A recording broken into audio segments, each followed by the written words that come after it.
Emma Wallace and Daniel Brooks looked like the perfect couple. Beautiful, successful, and deeply in love. But just hours after saying "I do," one of them would be found dead, and the other would vanish without a trace. What began as a joyful wedding night ended in cold-blooded murder, unraveling a chilling web of lies, false identities, and a trail of victims stretching across the country. Emma Wallace had always dreamed of the perfect wedding. As a child, she would flip through bridal magazines, circling the dresses she liked, and imagining herself walking down the aisle. She grew up in the small town of Fairview, a peaceful place where everyone knew each other, and life moved at a slower pace. Emma was known for her kindness, her gentle nature, and the quiet strength she carried through life. As a third-grade teacher, she poured her heart into her students, always offering encouragement and warmth. When she met Daniel Brooks at a local fundraiser, it felt like the start of something special. Daniel was not from Fairview. He had moved to town 2 years earlier to open a small architectural firm. With his confident smile and calm demeanor, he quickly became a popular figure in the community. He volunteered at charity events, coached a youth soccer team, and was often seen helping elderly neighbors with odd jobs. People liked Daniel. He seemed like the kind of man any woman would be lucky to marry. When he and Emma began dating, the town watched their love grow with quiet admiration. They seemed to complete each other. Emma's reserved personality balanced Daniel's outgoing charm, and soon they were seen as Fairview's golden couple. After a year of dating, Daniel proposed. During a weekend getaway in the mountains, Emma said yes, without hesitation. Their engagement announcement appeared in the local paper, and the community buzzed with excitement. Friends and neighbors offered help with the preparations. The florist offered a discount. The bakery agreed to custom make their cake, and Emma's students even made drawings to decorate the reception hall. It was a true small-town celebration of love. The wedding day arrived on a crisp autumn morning. The leaves had just started to turn, painting the trees in shades of amber and gold. The ceremony was held in an old white chapel at the edge of town. Emma wore a simple lace dress that seemed made for her, and Daniel stood proudly in a tailored navy suit. Family and friends filled the pews, smiling and wiping away tears as they exchanged vows. It was the kind of day that felt like it had been pulled from a storybook, quiet, beautiful, and filled with hope. After the ceremony, guests were invited to a reception held at a country estate that overlooked the hills. The house, with its ivy-covered walls and wide stone patio, was decorated with fairy lights, candles, and fresh flowers. There was soft music, heartfelt speeches, and dancing under the stars.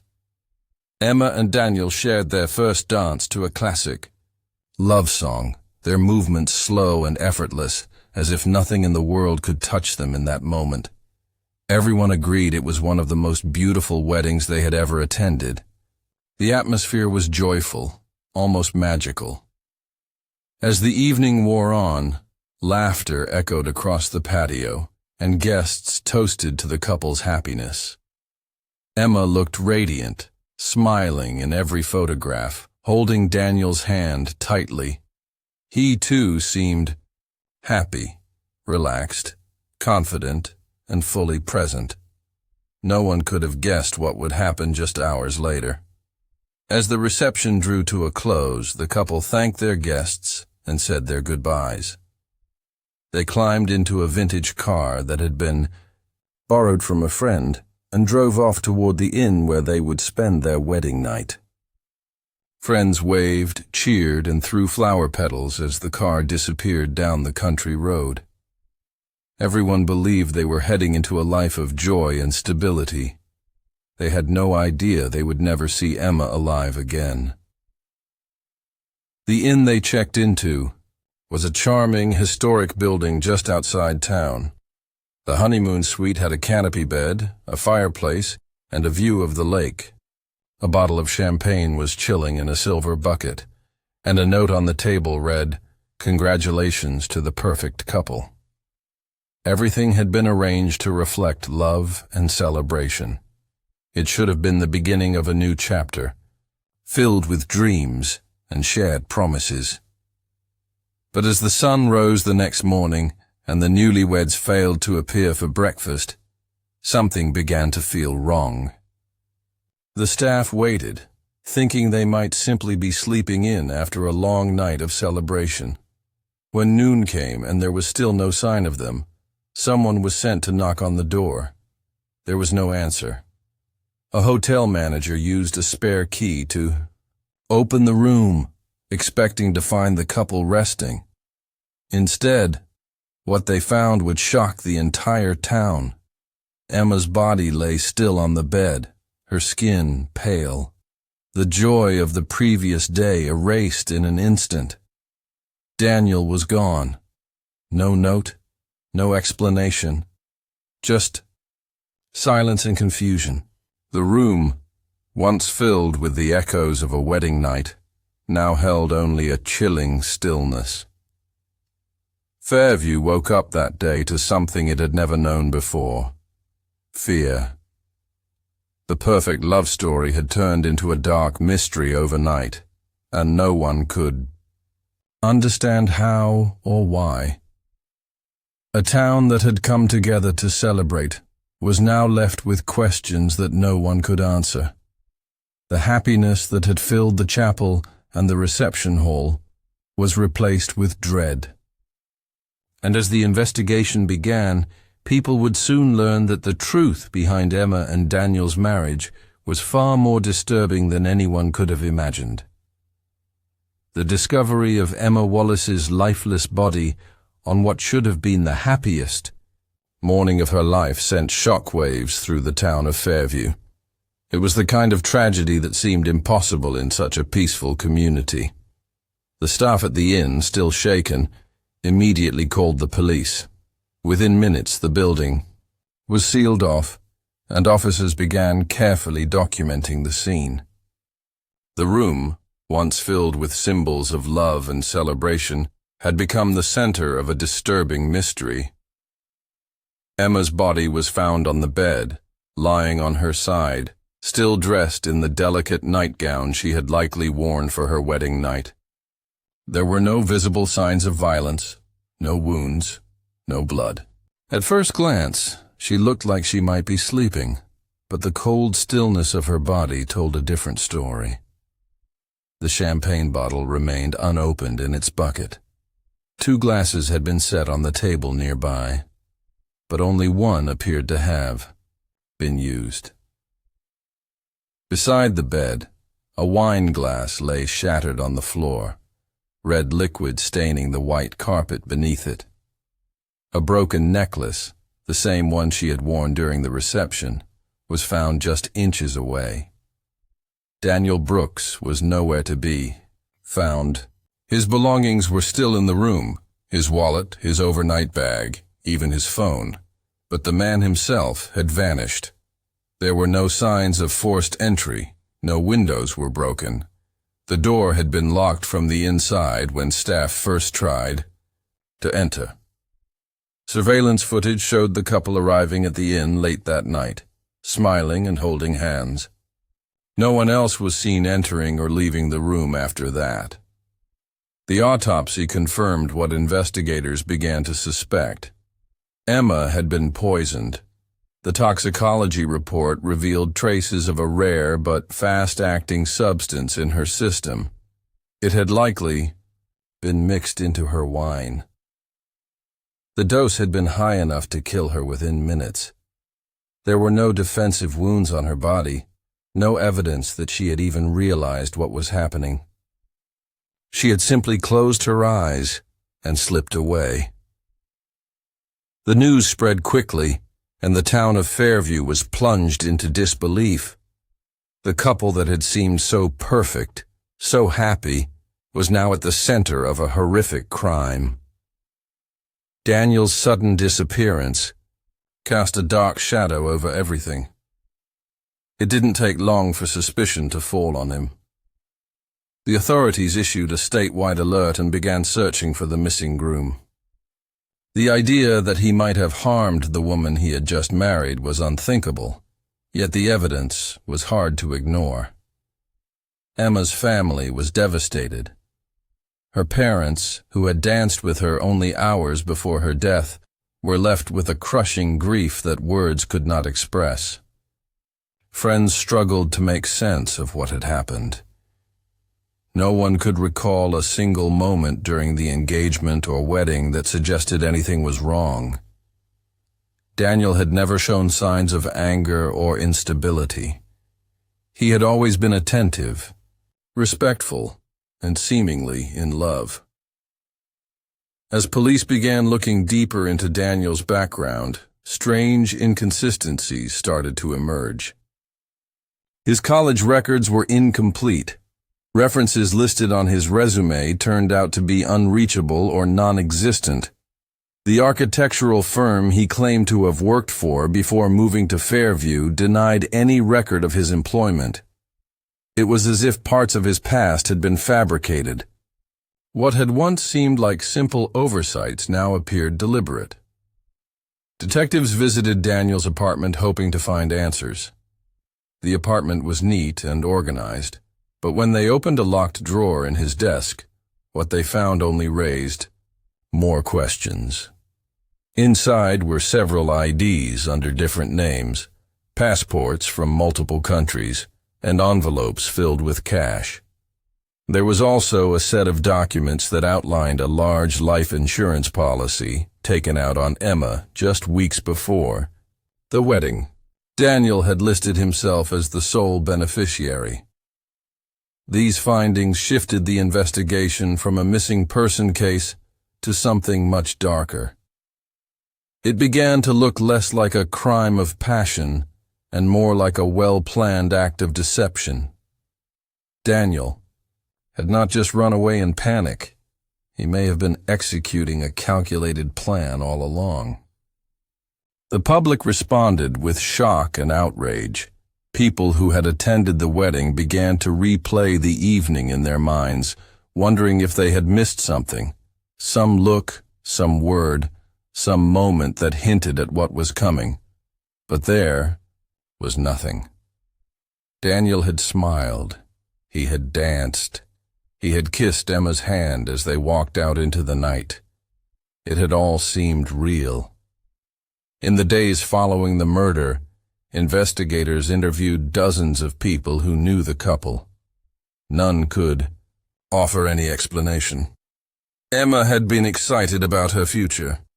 She had spoken to her maid of honor the night before the wedding and expressed nothing but joy. Daniel, too, had never shown signs of hesitation.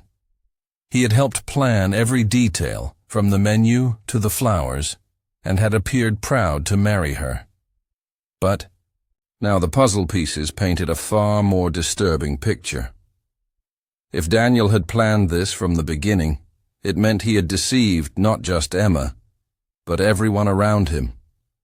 He had built an identity, woven himself into a community, and won their trust, all to carry out a single horrific act, and yet he was still missing. Weeks passed with no sign of him. His face appeared on the news, on wanted posters, and on social media. But there were no confirmed sightings. It was as if he had vanished into thin air. Investigators believed he had help or had planned his escape with great precision. As the investigation deepened, one question continued to haunt everyone. Who was Daniel Brooks really, and how long had he been living a lie? As the investigation into Emma Wallace's murder continued, attention turned fully toward uncovering the man she had trusted with her life, Daniel Brooks. With each passing day, the portrait of a devoted husband unraveled into a chilling mystery. Law enforcement, forensic analysts, and federal agencies worked together, determined to discover the truth behind Daniel's disappearance and the secrets he had hidden for years. The turning point came when a team of investigators returned to Daniel's apartment for a more detailed sweep. While the initial search had uncovered false IDs and a suspicious life insurance policy, they hadn't fully grasped the depth of deception Daniel had constructed. In a hollow space beneath a loose floorboard, officers found a black case. Inside were multiple USB drives, a burner phone, and a collection of personal photographs that raised immediate red flags. The photographs showed Daniel with several different women, all in different cities, with varying hairstyles, clothes, and even aliases written on the backs of the pictures. None of the women were Emma. Investigators soon identified 3 of them, all of whom had once been romantically involved with Daniel under different names. Each woman had believed she was in a committed relationship, and each relationship had ended abruptly, with Daniel disappearing overnight. One of the women had died in a house fire nearly 4 years earlier. At the time, the fire had been ruled an accident. But now, that conclusion seemed far less certain. A deeper look into Daniel's financial records revealed multiple bank accounts under various identities. These accounts showed frequent transfers, all carefully calculated to avoid detection. Money had been moved between state lines and across digital platforms, pointing to a well-practiced scheme. It became clear that Daniel had been running some sort of long-term con, targeting women for financial gain. Emma, tragically, was just the latest in a disturbing pattern. Detectives contacted federal databases to match Daniel's fingerprints, hoping to trace his real identity. The results stunned everyone involved. Daniel Brooks didn't exist. There was no birth certificate, no social security number, no childhood records. The fingerprints matched those taken years ago from a man arrested in Arizona under a different name, Thomas Langley. That man had been charged with fraud and released on bail before disappearing. From that point on, he had left behind a trail of lies, false identities, and broken lives. With this revelation, investigators retraced every step Daniel had taken since arriving in Fairview. It turned out he had used forged documents to lease his office space and rent his apartment.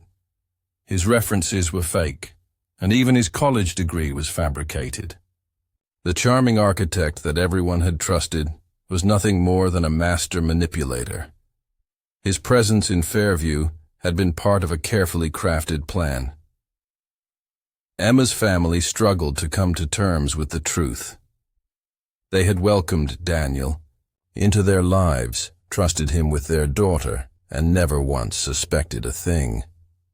The realization that he had orchestrated Emma's death for financial gain was nearly impossible to accept. Her mother later admitted to feeling a sense of guilt, wondering how none of them had seen through the facade. Public reaction was swift and filled with outrage. News outlets across the country picked up the story, and the wedding night murder became a national headline.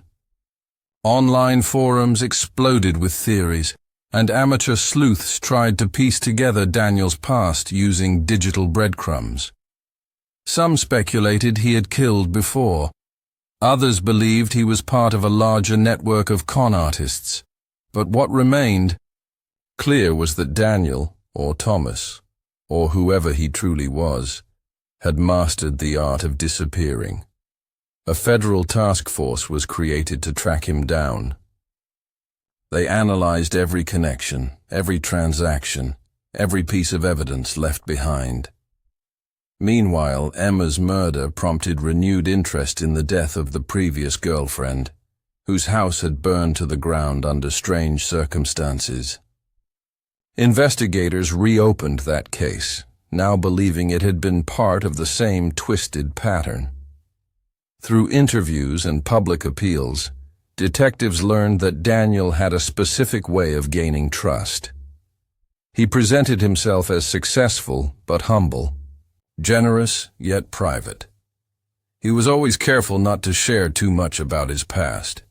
He avoided deep friendships and kept his relationships on a tight schedule. Long enough to build trust, short enough to disappear before questions arose. He targeted women who were kind, trusting, and financially stable. He made them believe in love, then vanished with their money, or, in the worst cases, their lives. What remained most disturbing was how easily he had infiltrated an entire community. For 2 years, Daniel had lived in Fairview without raising suspicion. He attended church events, supported local causes, and made small talk at the grocery store. No one had seen through him. And perhaps that was what made him so dangerous. He knew how to become exactly what people wanted to see. As the task force followed the trail across multiple states, a chilling realization settled over everyone involved. Daniel had planned everything. From the moment he met Emma, he had likely been calculating how and when to strike. Her murder was not a moment of rage or a desperate act. It was a well-executed betrayal from a man who had spent his life perfecting lies. Months passed without a single confirmed sighting of Daniel Brooks, now known to authorities as Thomas Langley. Despite nationwide alerts and international cooperation, he remained elusive, leaving behind no digital footprints or physical clues. His disappearance seemed intentional, almost surgical.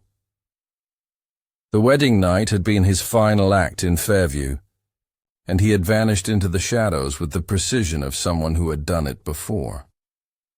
Law enforcement was left with a single focus: trace the exit route and determine where he might have gone next. The investigation expanded across borders.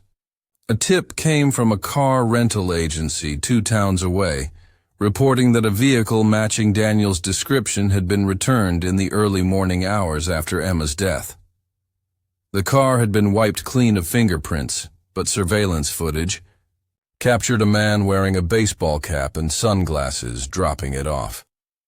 He walked away calmly, as if he had no concern at all about being followed. From there, investigators believed he boarded a private shuttle to a regional airport. But once again, the trail went cold. Analysts reviewed footage from airports, train stations, and bus depots. Every potential clue led to another dead end. Daniel had likely changed his appearance and identity the moment he walked away from that rental car. He had done it before, and there was no reason to think he hadn't done it again. His ability to manipulate technology, forge documents, and stay a step ahead of law enforcement made him a unique threat. He was more than a killer. He was a ghost. Behind the scenes, investigators began constructing a psychological profile.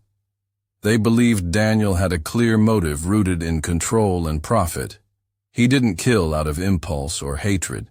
His crimes were structured and transactional. He gained people's trust, embedded himself into their lives, and then moved on once he had what he wanted. Emma had been his most carefully orchestrated con. By marrying her, he legitimized a life insurance claim and ensured that her trust and that of her community was absolute. There were no signs of abuse, no warning signals, no hesitations. That was what made it so chilling. As police delved into Daniel's past, a disturbing pattern continued to emerge. A previous relationship in Colorado had ended abruptly after the woman reported a break-in and theft. She claimed her fiancé, who called himself Jason Moore, had disappeared the day after the incident. He left behind only a few belongings and no way to contact him. Investigators showed her a photograph of Daniel. She confirmed without hesitation that it was the same man. That case had never been solved. Now it was being reclassified as part of a serial pattern. Another case surfaced in Oregon. A young woman, recently engaged to a man named Eric Dalton, was found dead after what appeared to be an accidental fall down the stairs.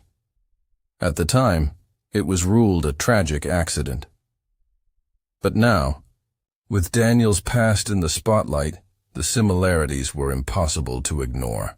The fiancé disappeared within 24 hours, and the victim's life insurance policy had been updated just weeks before the incident.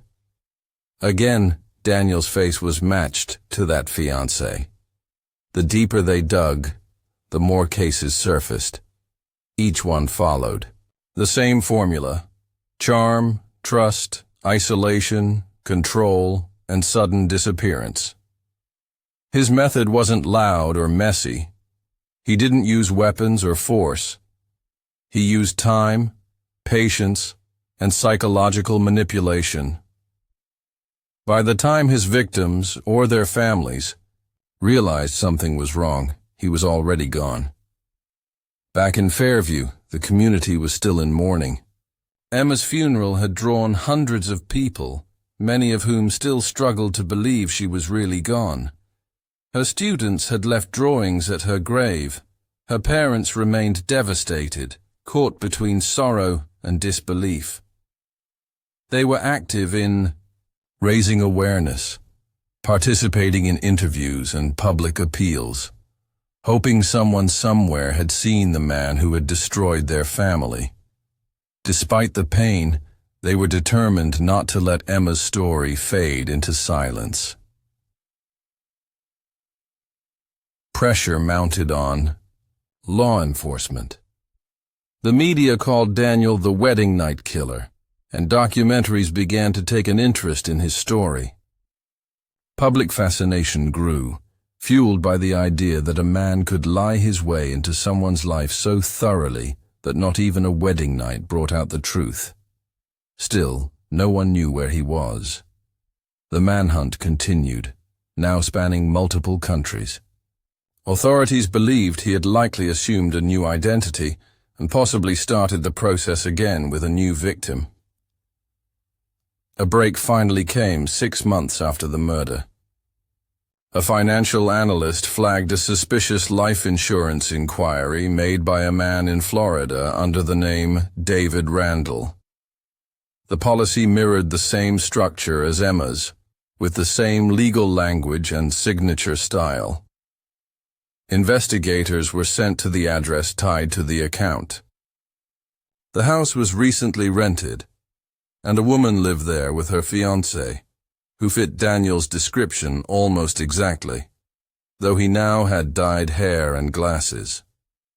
The woman was completely unaware of his past. When investigators knocked on the door, the man fled out the back. A chase followed through nearby woods, leading to a dramatic confrontation near a ravine.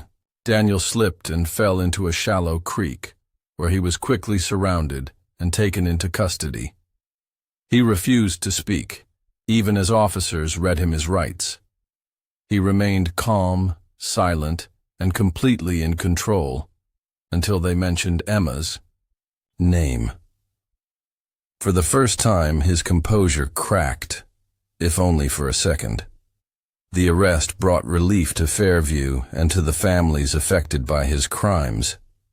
But it also raised a haunting question.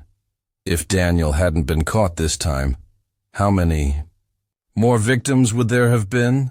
The arrest of Daniel Brooks, real name Thomas Langley, marked the end of a long and harrowing chapter for the town of Fairview, but it was far from the end of the story. As the news of his capture spread, relief swept through the community. Emma Wallace's family, though still shattered by grief, felt a measure of justice was finally within reach. For investigators, the arrest meant the chance to uncover the full scope of Daniel's crimes and bring closure to the victims left in his wake.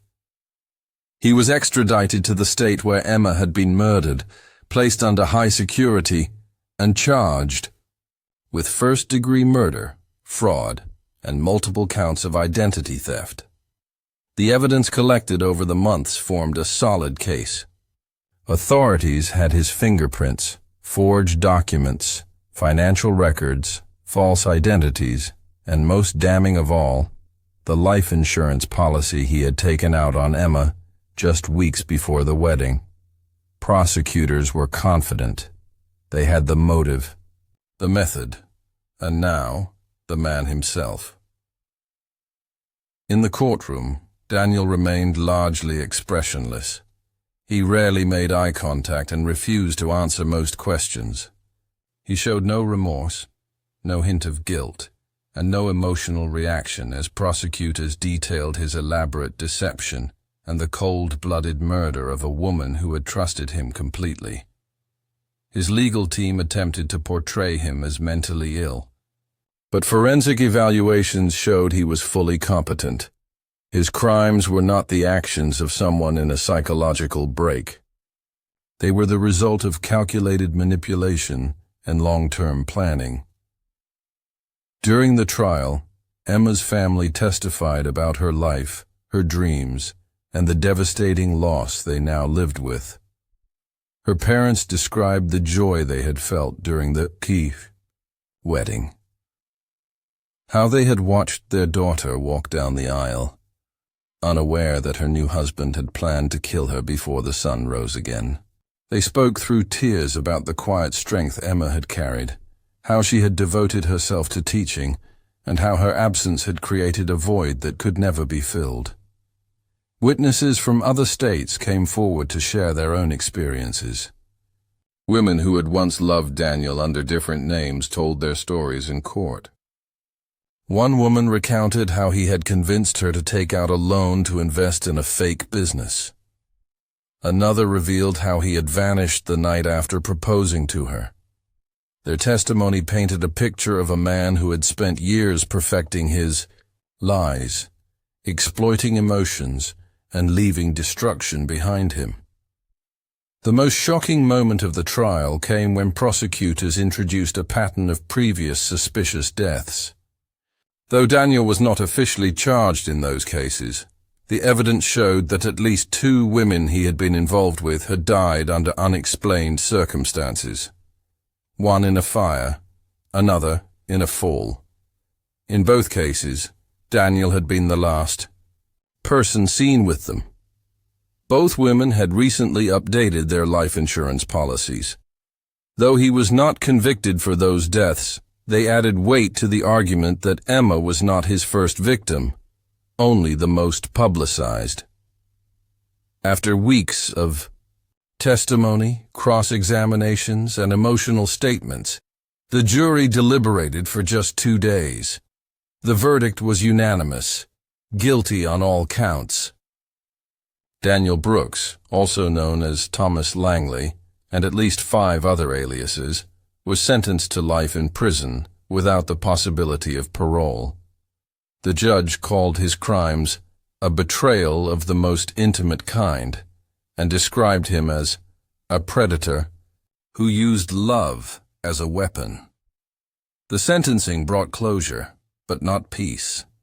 Emma's family continued to grieve, as did the other women who had been deceived. Fairview slowly returned to a quiet routine, but the memory of what had happened lingered in the air. The inn where Emma had spent her final night closed down, its reputation forever marked by tragedy. Her former students planted a garden in her honor at the local school, a place where her legacy could bloom even in her absence. Documentaries and true crime specials began airing across networks. The story of the wedding night betrayal fascinated audiences with its twists, the chilling calm of the killer, and the heartbreaking trust of the victim. But behind the headlines and dramatizations was a simple, devastating truth. Emma Wallace had believed in love, in marriage, and in the man who stood beside her. And that trust had been exploited in the worst possible way. In the years that followed, Emma's parents became advocates for victims of fraud and relationship-based crimes. They worked with non-profits to raise awareness about the dangers of identity deception and financial exploitation. They lobbied for legislation requiring stricter background checks for large insurance policies issued close to a marriage. Though nothing could bring Emma back, they found purpose in trying to protect others from suffering the same fate. Daniel Brooks would spend the rest of his life behind bars, his true identity forever tied to one of the most disturbing betrayals in recent memory. The lies he had built eventually collapsed under the weight of their consequences. But for the families he had hurt and the life he had stolen, his punishment could never truly make up for what was lost. The story of Emma Wallace serves as a haunting reminder that even the most beautiful moments can hide the darkest intentions. Her wedding night should have been the beginning of a lifelong love story. Instead, it became a tragedy that shook an entire community and exposed a killer who had spent years hiding in plain sight.